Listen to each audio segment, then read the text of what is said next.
Welcome to the Salmon Runs YouTube. Enjoy the video. You're starting with Essentials and the first checks. Open Settings and Confirm Location Services is on. That lets apps access GPS.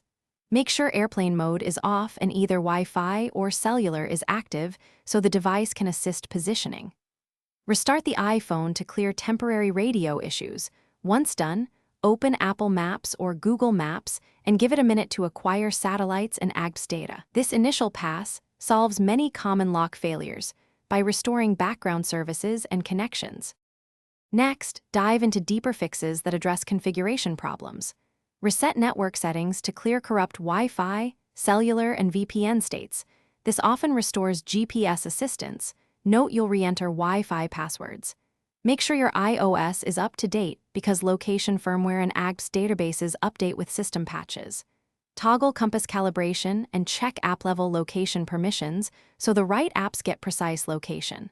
Once done, test again in an open area. Improved fixes usually take effect and finish by eliminating physical or app-level interference. Force close and relaunch the mapping app so it requests fresh location data, and remove any metal cases or magnetic mounts that can disrupt the antenna.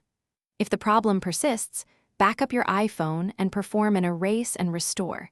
This clears deep software corruption affecting GPS. If after a restore you still have no fix, contact Apple support or visit a service provider. One key troubleshooting tip: always test outdoors with a clear sky to rule out an